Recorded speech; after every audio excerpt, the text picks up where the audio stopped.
인사드리겠습니다. 안녕하세요.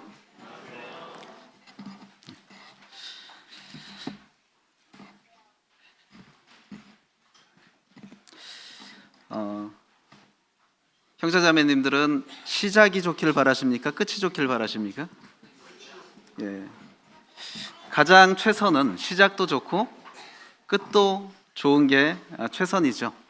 그런데 만일 차선을 택한다고 한다면 그래도 시작은 미약했지만 끝이 좋은 그런 일이 되기를 바랄 것입니다. 그런데 많은 경우 우리의 삶 가운데서 시작은 거창했지만 그 마무리가 영 시원치 않은 그러한 일들도 많이 있죠. 제가 이렇게 믿음 생활하면서 봐도 어떤 믿음 안에서 어떤 일을 시작을 잘 했는데 그것이 중간에 가면서 이렇게 흐지부지 되거나 아름답게 매듭지어지지 못하는 그런 경우를 종종 보게 됩니다. 자, 우리가 주님 안에서 어떤 일을 하게 될 때에 그런 일을 최소화해야 할 것입니다. 시작은 거창했지만 참 끝이 좋지 않은 그런 일로 남는 그런 일이 되지 않도록 해야 할 것입니다. 우리는 지금 에스라서를 계속해서 살펴보고 있는데 오늘은 에스라 5장입니다. 에스라 5장을 통해서 그 중단 없는 사역의 길이란 그런 주제로 함께 교훈을 살펴보기를 원하는데요. 에스라 5장 1절부터 17절인데 본문을 다 읽지는 않고 중간중간에 필요한 구절을 함께 읽도록 하겠습니다. 아시다시피 에스라는 바벨론에서 포로 생활을 하던 그 이스라엘 백성들이 고토로 귀환해서 성전 재건을 하는 그런 배경의 스토리죠. 자, 이들이 참 어떻게 보면 또 다른 부흥기를 맞았던 시기입니다. 성전 건축을 위해서 바벨론의 부도 포기하고 다시 예루살렘 고토로 돌아오고 또 바벨론에서 예루살렘으로 돌아오는 그 여정이 사실 순탄치가 않은 여정인데 굉장히 긴 장거리 여행인데 그런 것도 다 감수하고 예루살렘으로 많은 백성들이 돌아왔습니다. 그래서 성전 재건에 착수했죠. 근데 이것이 사마리아인들을 비롯한 대적들의 방해로 인해서 결국에 이 성전 재건이 중단되게 되었습니다. 자, 몇 년 동안? 자그마치 16년 동안 중단이 되었던 것이죠. 자, 16년이라는 시간은 짧은 시간이 아닙니다. 한 사람이 태어나서 중학교 졸업할 시점까지 가는 것이죠. 자, 그 기간 동안 성전 재건이 중단되었던 것입니다. 어떻게 보면 시작은 거창했으나 자칫 잘못하면 매듭짓지 못한, 아름답지 못한 그런 사역으로 남을 뻔한 그러한 일이 될 수도 있습니다. 근데요, 일의 성격상 중단을 하거나 중단을 해도 되는 일이 있고 중단을 하면 안 되는 일이 있어요. 예를 들어서 그 가을에 추수할 때 경작지가 하도 넓어서 추수를 하다가 중간에 포기하면요 어떻습니까? 한 만큼은 이익이죠. 추수 같은 경우는 그렇습니다. 한 만큼은 이익입니다. 그 경작지를 다 추수하지 못했다 할지라도. 근데 건축 같은 경우는 그렇지가 않습니다. 건축은요 한 만큼 이익인 일입니까? 하다가 중단하면 아니함만 못한 일이 건축이에요. 왜? 하다가 중단하면요 지금까지 거기 들어갔던 인력, 경제력 이런 거 다 무용지물 되는 것이고 그리고 또 하다가 중단하면 그 건축물은 뭐가 됩니까? 흉물이 되는 것입니다. 그래서 사실 이스라엘 백성들이 착수했던 성전 재건 사역은 결코 중단해서는 안 되는 일의 성격이었습니다. 그런데 이것이 16년 동안 중단이 되었던 것이죠. 우리 가운데서도 참 하나님을 섬기기 위해서 어떤 일을 거창하게 시작할 수는 있습니다. 그런데 혹 그렇게 했던 일 중에서 중단되어지고 있는 일은 없는가? 우리가 그런 것을 살펴보고 우리가 이렇게 그 하나님의 일을 하면서 이것이 중단 없이 가기 위해서는 어떤 자세를 지녀야 되는지 한번 살펴보도록 하겠습니다. 우리 우선 에스라 5장 1절로 2절 주보 본문에도 나와 있는데요. 함께 읽도록 하겠습니다. 자, 시작. 선지자들 곧 선지자 학개와 이또의 손자 스가랴가 이스라엘의 하나님의 이름으로 유다와 예루살렘에 거주하는 유다 사람들에게 예언하였더니, 이에 스알디엘의 아들 스룹바벨과 요사닥의 아들 예수아가 일어나 예루살렘에 있던 하나님의 성전을 다시 건축하기 시작하며 하나님의 선지자들이 함께 있어 그들을 돕더니. 자, 우리가 주님의 일을 중단 없이 하기 위해서 필요한 자세가, 첫 번째로 나 자신에 대해서 어떤 자세가 필요하냐? 신앙의 정체성을 확립해야 한다는 것입니다. 신앙의 정체성. 정체성이라는 것은 무엇이냐? 쉽게 말해서 나 자신에 대해서 올바로 아는 것을 말합니다. 자, 하나님의 사역이 중단되지 않기 위해서 우선 나 자신에게 요구되는 것은 신앙의 정체성의 확립이다. 신앙의 정체성을 확립하지 못할 때 그 사람이 구원은 받았을지라도 향방 없는 삶이 될 수가 있습니다. 그리고 몸담고 있던 사역을 중단할 수 있습니다. 자, 신앙의 정체성을 확립하기 위해서 우리는 그러면 어떤 부분에 그 신앙의 정체성을 확립해야 하는가? 첫 번째로 우리는 하나님이 우리에게 주신 소명을 기억해야 합니다. 우리 방금 읽은 본문 말씀에서 제가 밑줄 친 부분이 있죠. 선지자들 곧 선지자 학개와 이또의 손자 스가랴가 이스라엘의 하나님의 이름으로 어디 거주하는 사람들? 유다와 예루살렘에 거주하는 사람들이라고 표현하고 있습니다. 자, 지금 백성들이 왜 유다와 예루살렘에 거주하게 됐습니까? 단지 바벨론을 떠나서 젖과 꿀이 흐르는 땅이기 때문에 그 먼 길을 떠나서 예루살렘에 거주하게 된 건가요? 예루살렘에서 잘 살아라, 그런 측면에서? 그것이 아니죠. 그들이 바벨론에서 그 먼 길을 떠나 예루살렘에 온 이유, 예루살렘에 거주한 이유, 심지어 바벨론의 불을 포기하고 돌아온 이유가 뭐냐? 단순히 예루살렘에 정착하기 위해서가 아니라 하나님의 성전을 건축하고 하나님께 예배다운 예배를 드리기 위해서였습니다. 이것이 그들의 소명의 정체성입니다. 예루살렘에 거주하는 이유가 그것이었습니다.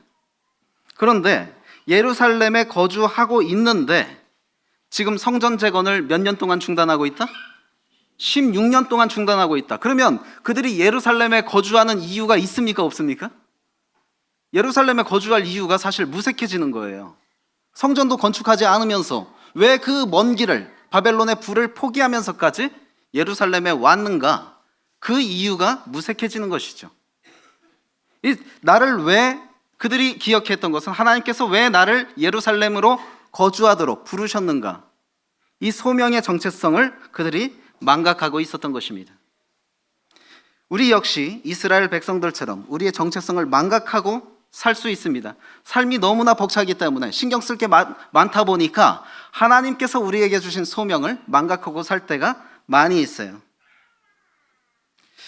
자, 정체성을 망각하게 될 때 우리의 삶은 주객이 전도될 수 있습니다. 왜 사는지 이 부분에 확실하지가 않게 될 때에 나의 시간과 나의 자원을 헛된 곳에 투자할 수 있는 것입니다. 그리고 중요한 것은 내가 진행하던 그 하나님의 일을 중단하게 될 수 있다는 것이죠. 정체성을 상실하게 될 때. 그렇다면 우리는 어떤 부분에 우리의 소명을 기억해야 하는가? 첫 번째, 하나님이 왜 나를 구원하셨는가? 이 소명을 기억해야 합니다. 구원도 소명입니다. 구원도 부르심입니다. 구원은 단지 지옥으로부터 우리가 도피하게 하기 위한 그런 하나님의 역사가 아닙니다. 구원은 분명한 하나님의 뜻이 있는 소명 중의 소명으로서, 그것은 뭐냐? 본래의 창조의 목적인 하나님의 영광을 드러내는 것이 우리의 구원의 목적입니다. 우리는 흔히 말합니다. 목적에서 어그러진 삶이 성경에서 말하는 한 글자 뭐라고요? 죄가 목적에서 어그러진 삶이에요. 그런데 우리를 구원하신 목적이 뭐라고요? 단지 지옥 가지 않게 하기 위해서? 그것이 아니라 그 은혜의 영광을 찬미하게 하는 것이 우리의 구원의 목적인데, 구원 받았는데 그 목적에 부합된 삶을 살고 있지 못하다고 한다면 여전히 죄된 모습으로 사는 거라고 할 수 있지 않겠습니까? 그래서 이런 부분에 우리가 하나님께서 우리를 왜 구원하셨는지 분명한 소명의식을 갖고 정체성을 확립해야 합니다.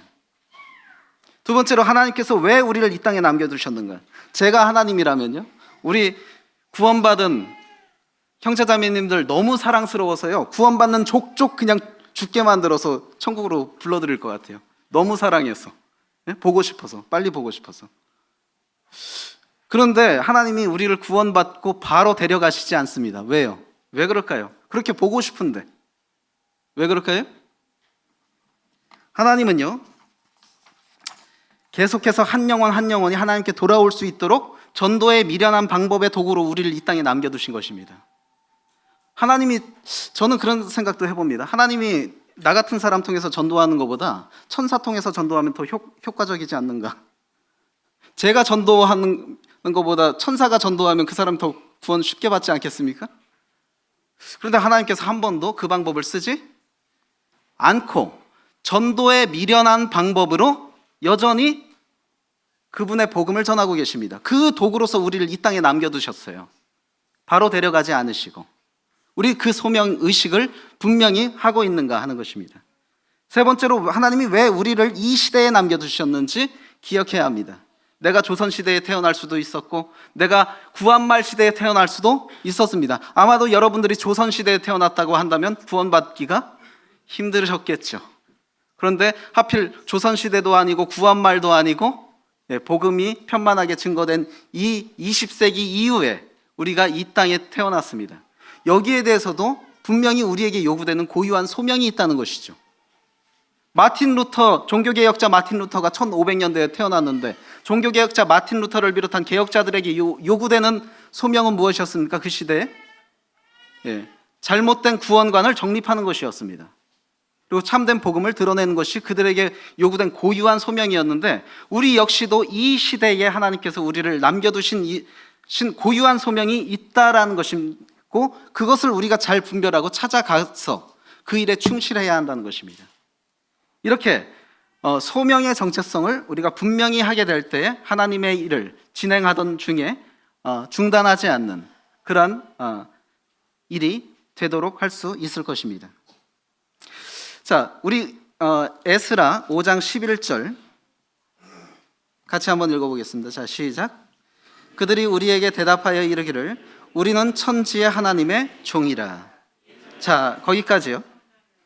자, 우리가 소명에 대한 정체성을 가져야 할 뿐만 아니라 또 하나님 앞에서 내가 누구인지 그 정체성을 분명히 해야 합니다. 지금 이스라엘 백성들은 자신을 누구라고 표현하고 있습니까? 천지의 하나님의 종, 우리는 천지의 하나님의 종이다 라고 자기 자신에 대한 정체성을 분명히 갖고 있습니다. 예루살렘 백성들은 자신들이 누구인지 분명히 자각했어요. 그들은 다리오의 백성이 아닌 하나님의 종으로 자기를 인식하고 있었습니다. 종으로서의 본분을 망각한 16년의 세월을 반성하고 이제 성전 재건을 재개합니다. 즉 자신에 대한 정체성의 확립이 사역의 재개를 이루었던 것입니다. 우리가 왜 주님의 일을 하다가 중간에 포기하고 그 일을 중단합니까? 어쩌면 내가 누구인지, 하나님 앞에서 내가 누구인지를 망각하고 나 자신에 대한 정체성을 망각하기 때문에 하나님의 일을 중간에 중단하기도 한다고 보여집니다. 나 자신에 대한 정의가 다양할 수 있죠. 저에 대해서 다각도로 정의할 수 있습니다. 저는 누군가의 남편이고 누군가의 아버지고 또 누군가의 아들이고 누군가의 조카이고 다양하게 정의할 수 있죠. 저에 대해서. 그런 다양한 정의 중에 가장 본질적이고 궁극적인 정의가 뭐냐 하는 것입니다. 하나님 앞에서. 하나님 앞에서 나를 궁극적으로 본질적으로 정의하는 것이 무엇이냐? 지금 이스라엘 백성들이 표현한 대로 우리는 천지의 하나님의 종, 이것이 가장 궁극적이고 본질적인 나에 대한 정의라고 할 수 있지 않습니까? 이것에 대해서 우리가 분명히 자각하고 있게 될 때에 하나님의 일을 중단 없이 할 수 있는 것이죠. 또한 신앙의 역사의 거울을 통해서 우리는 교훈받아야 합니다. 이스라엘 백성들이 11절과 12절에 통해서 하는 말을 계속해서 살펴보면요, 그들이 우리에게 대답하여 이르기를 우리는 천지의 하나님의 종이라. 예전에 건축되었던 성전을 우리가 다시 건축하노라. 이는 본래 이스라엘의 큰 왕이 건축하여 완공한 것이었으나 우리 조상들이 하늘에 계신 하나님을 노엽게 하였으므로 하나님이 그들을 갈대아 사람 바벨론 왕 느부갓네살의 손에 넘기심에 그가 이 성전을 헐며 이 백성을 사로잡아 바벨론으로 옮겼더니. 자, 지금 말하는 이스라엘 백성들은 과거의 역사의 자취를 잘 거울로 삼아서 자신의 정체성을 확립하고 있습니다.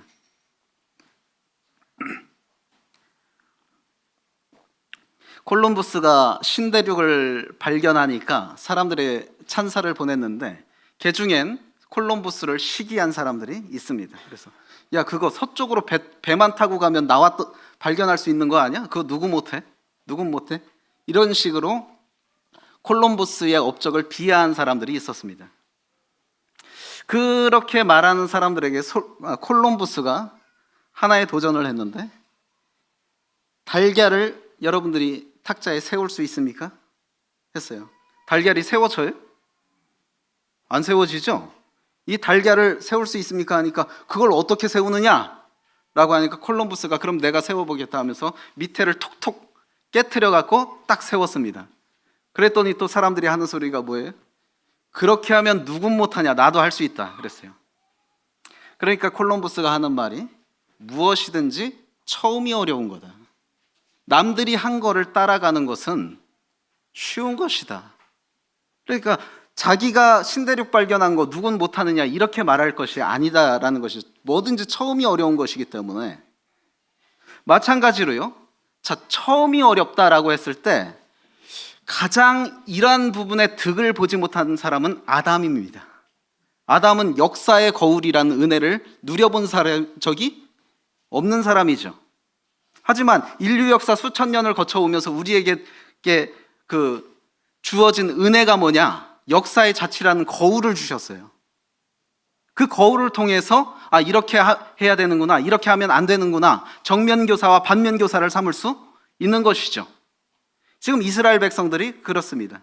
과거 이 솔로몬이 세웠던 이 영광스러운 성전이 왜 무너졌는가? 우리 조상들의 하나님 앞에 범죄했기 때문에 우리는 그렇게 하지 말아야 된다 라고 하면서 역사의 자취를 거울 삼아서 자신의 정체성을 강화시키고 있습니다.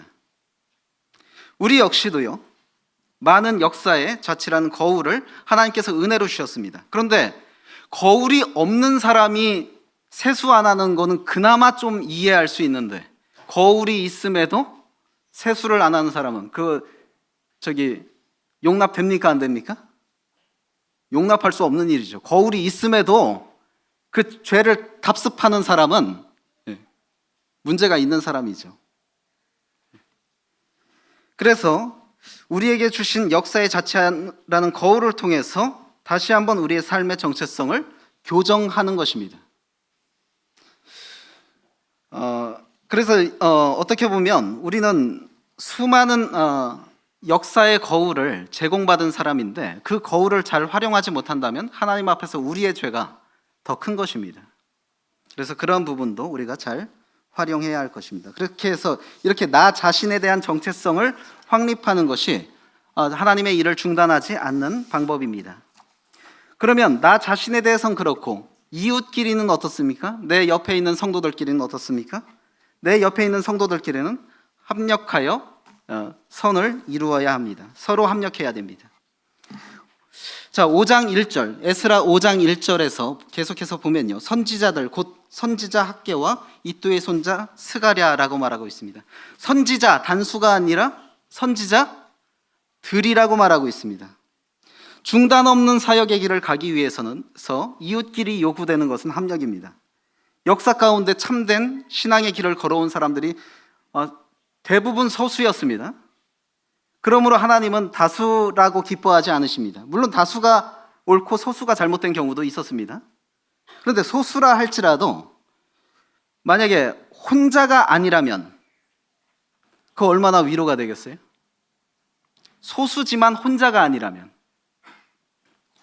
자, 우리는 한 목소리를 낼 수 있는 동역자가 되어야 됩니다. 자, 여호수아와 11명의 정탐꾼들이 가나안 땅을 정탐하고 나왔어요. 여호수아는 모두가 아니라고 할 때 예라고 했습니다. 그랬더니 백성들이 돌로 치려고 그랬어요. 근데 여호수아 혼자만 그랬다고 한다면 얼마나 고독했겠습니까? 그런데 모두가 아니라고 할 때, 여호수아가 예라고 할 때 함께 예라고 한 사람이 있었죠. 누구예요? 갈렙입니다. 갈렙이라는 또 하나의 같은 목소리를 내는 사람이 있었을 때 여호수아가 받는 위로와 기쁨이 얼마나 컸겠을지 한번 상상을 해보십시오. 그래서 학개 선지자가 16년 동안 중단된 선전 재건을 지금 촉구하고 독려하고 있는데, 학개 선지자 혼자만 한 것이 아니라 또 누가 있었느냐? 스가랴 선지자가 함께 있었다. 둘이 함께 같은 목소리를 냈다 하는 것입니다. 이 얼마나 서로 위로와 힘이 됐겠는가 하는 것입니다. 제가요, 사역자들, 목회자들 이렇게 간증 들어보면요, 정말 그분들이 그 간절히 원하는 게 뭐냐면 나와 같은 목소리 내줄 수 있는 한 사람의 동역자만 있었으면 좋겠다라는 거예요, 교회에. 근데 그런 사람을 찾아보기가 쉽지 않다는 거예요.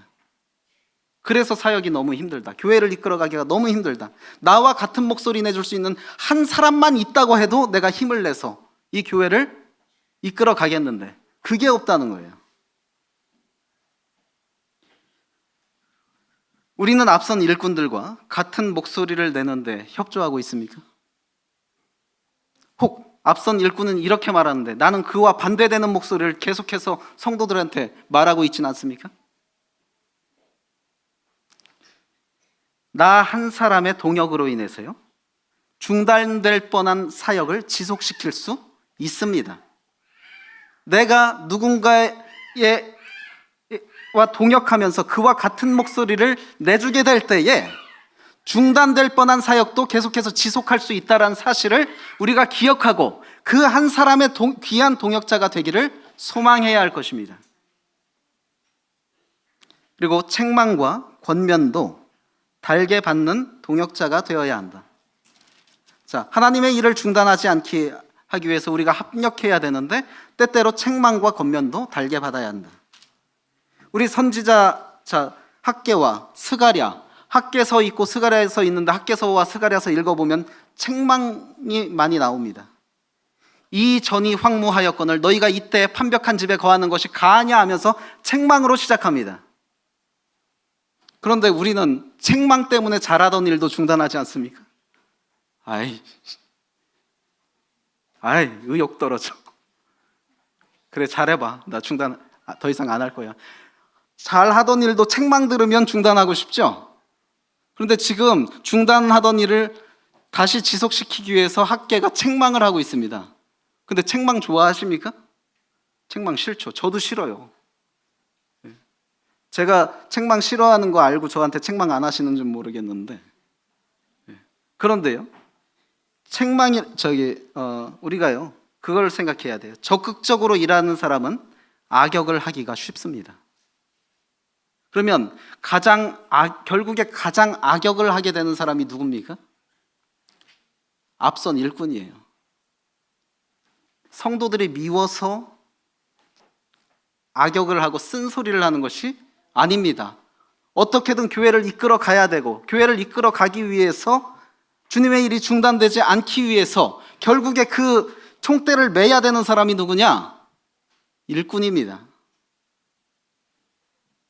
저는요, 중학교 때였던 것 같아요. 중학교 때 프로레슬링에 미쳤어요. 저희 미국의 프로레슬링이 저뿐만이 아니라 저희 또래가 다 그랬습니다. 그래갖고 자기가 좋아하는 선수들 때문에 싸우고 그랬어요. 이 선수가 더 훌륭하다, 저 선수가 더 훌륭하다. 근데 그 프로레슬링의 패턴을 보면 선한 선수가 있고 악한 선수가 있습니다. 악한 선수는 온갖 반칙과 비행을 자행해서 그 보는 사람의 분노를 일으켜요. 그러면 그 선한 선수가 그 악한 선수들을 응징하면서 이제 통쾌감을 느끼거든요. 프로레슬링의 패턴이 그건데 제가 그것을 굉장히 좋아했습니다. 그런데 제가 나중에 장성하고 충격을 두 가지를 받았어요. 프로레슬링과 관련해서. 첫 번째로 내가 그렇게 목숨 걸고 몰때던 그 프로레슬링이 다 각본에 의한 쇼였다는 거. 거기에 충격을 받았어요. 충격을 받았고 내가 그것 때문에 공부도 못했는데 그게 다 쇼였다. 목숨 걸고 봤던 그게 다 쇼였다는 것에 허탈했고, 또 하나 충격을 받았던 게 제가 증오했던 그 악한 선수들, 반칙과 비행을 일삼으면서 그 내 분노를 자극했던 그 악한 선수들이 실제로는 상당한 인격자들이었던 거죠. 기부도 많이 하고. 그들이 왜 그러면 그 쇼에서 악역을 택했는가? 자기가 희생해서 그 프로레슬링 단체 소속 회사를 살리고 선한 선수들의 위상을 올려주고 자기는 깎아 내려주고, 그런 악역을 그들이 도맡아 했던 사실을 보면서 충격을 받았어요. 교회 안에서도요, 악역을 하는 사람을 무조건 싫어하지 마시기 바랍니다. 물론 책망은요, 지혜롭게 해야 됩니다. 내 감정을 실어서 책망하는 것은 잘못된 것이죠. 그러나 권면의 차원에서 하는 책망과 쓴소리는 달게 받을 수 있어야 합니다. 그것이 미워서가 아니라 앞선 일꾼들의 권면과 책망은 합력하여 선을 이루고자 하는 하나의 방법입니다. 그 사람이 아니라면 누군가가 해야 되는 일이에요. 그런데 결국에 욕은 누가 먹어야 됩니까? 그 책망을 하는 사람이 먹어야 되는 거거든요. 좋은 관계 유지하고 싶지 않은 사람이 어디 있습니까? 그러나 그럼에도 불구하고 책망과 쓴소리를 해야 되는 상황이 있습니다. 그것은 대부분 일꾼들이 짊어집니다. 어쩌면 여러분들에게 쓴소리를 별로 하지 않는 제가 비겁할 수 있습니다. 중단 없는 하나님의 사역을 위해서 하나님 앞에서의 자세는 무엇이냐? 사람보다 하나님을 두려워해야 한다는 것이죠.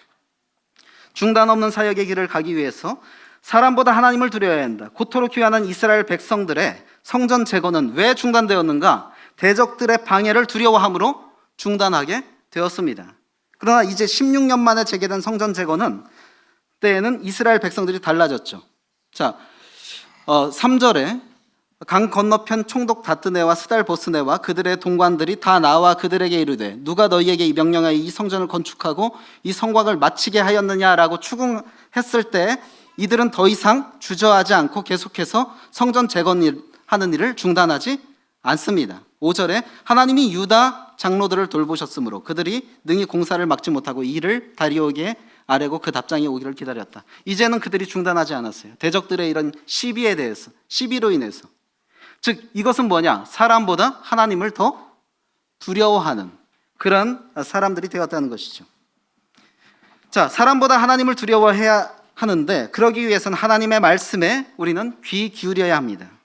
일의 여부는요, 우리를 둘러싸고 있는 조건이 아니라 하나님의 뜻이 어디에 있는가, 그것이 기준이 되어야 합니다.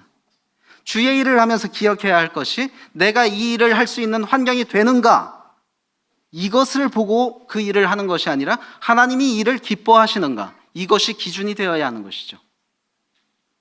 하나님이 그것을 기뻐하시고 내가 그 일을 하기를 원하신다면 나를 둘러싸고 있는 환경을 문제 삼아서 이 일을 중단해서는 안 되는 것입니다. 하나님이 기뻐하신다면 그것만으로도 이유가 되는 것이죠. 이스라엘 백성들 역시 성전 재건을 순탄하게 할 수 있는 환경이 되는가가 아니라 하나님이 이 일을 기뻐하시는가, 이 일이 하나님께 영광이 되는가, 그것을 기억하고 했어야 되는 일인 것입니다. 그런데 그렇게 하지 못했기 때문에 16년 동안 이 성전 재건이 중단되었던 것인데 이제는 그들이 사람보다 하나님을 더 두려워함으로 하나님의 말씀에 귀 기울이게 되는 것이죠. 자, 하나님의 이름으로 선포되는 메시지에 귀 기울여야 한다. 선지자 학개와 이도의 손자 스가랴가 하나님의 이름으로 예언했다 말하고 있습니다. 그러기 위해서 우리는 하나님의 이름으로 선포되는 메시지에 귀를 기울여야 합니다. 형제자매님들, 그렇게 하면 안 되지 하면서도 이 강단을 나도 모르게 평가할 수 있습니다. 아닌가요? 그리고 여러 메신저들이 설교를 할 때에 나 나름대로 그 설교자의 우위를 적용할 수 있습니다. 이 사람 말씀 더 좋아, 이 사람 말씀 더 좋아, 이런 식으로. 자, 그런 자세는 하나님 앞에서 합당치 않습니다. 이 자리에서 선포되는 말씀은 누구의 이름으로 선포되는 것입니까? 하나님의 이름으로 선포되는 거예요. 하나님의 이름으로 선포되는 메시지에 대해서 내가 어떤 평가의 잣대를 들이대는 것 자체가 굉장한 월권입니다. 그렇게 해서는 안 됩니다. 물론 설교자 스스로는요, 하나님 앞에서 자성하고 자기를 계속해서 발전시켜야 될 필요가 있는데, 그건 성도들이 요구할 일이 아닙니다. 성도들은 이 자리에서 선포되는 말씀에 대해서 하나님의 이름이란 권위가 부여됐다는 사실을 늘 기억하고 하나님의 말씀으로 받아야 합니다. 하나님을 섬기므로 받게 되는 방해를 두려워하지 말아야 합니다. 우리가 세상에서 하나님의 일을 하려고 할 때 세상이 우리를 도와줄까요? 방해할까요? 방해할 수밖에 없습니다. 방해받을 수밖에 없어요. 왜? 이 세상이 공중의 권세 잡은 자 사탄의 손아귀에 있는 세상이기 때문에 하나님의 일을 하는 우리를 결코 도와주지 않습니다.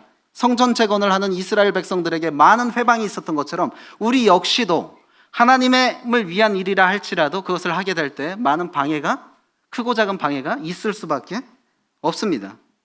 자, 그런데 그것으로 낭망해서 중단해야 하는가? 아닙니다.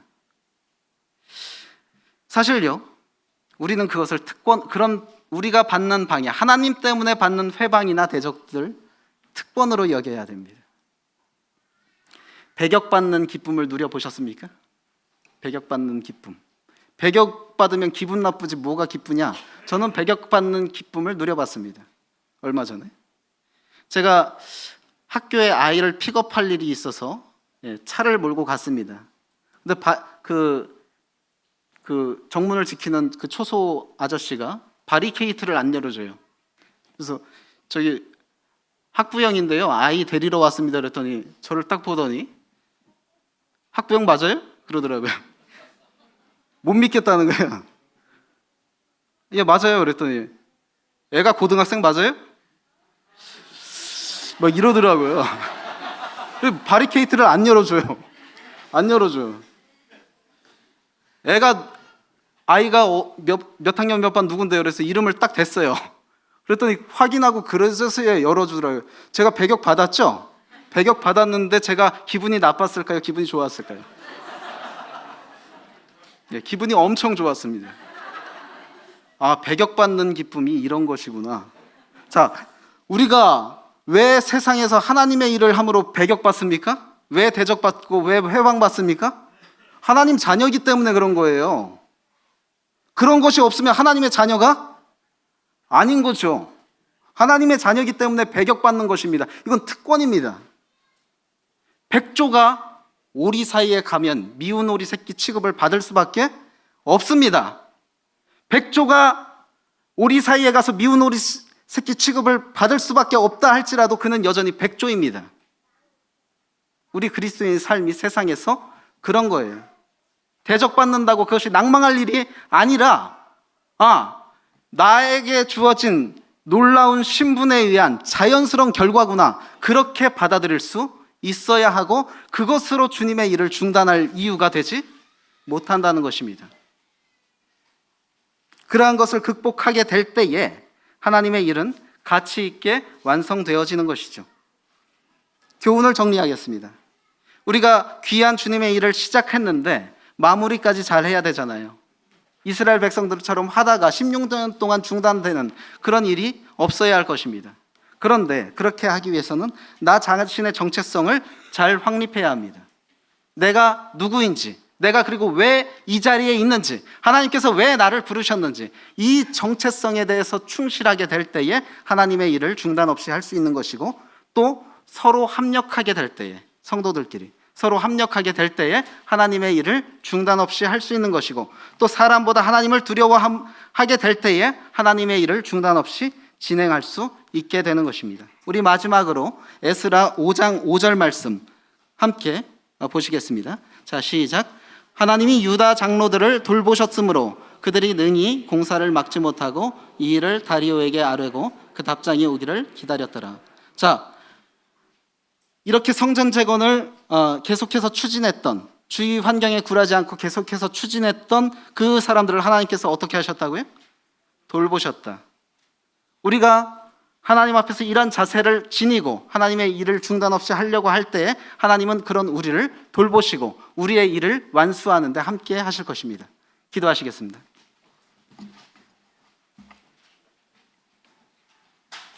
네, 주님 감사합니다. 이렇게 또 에스라 5장 말씀을 통해서 교훈 주심을 감사를 드립니다. 참 이스라엘 백성들이 성전 재건을 시작했지만은 참 대적들의 방해로 중단을 하게 되었고 그것이 16년 동안 방치되었던 것을 기억합니다.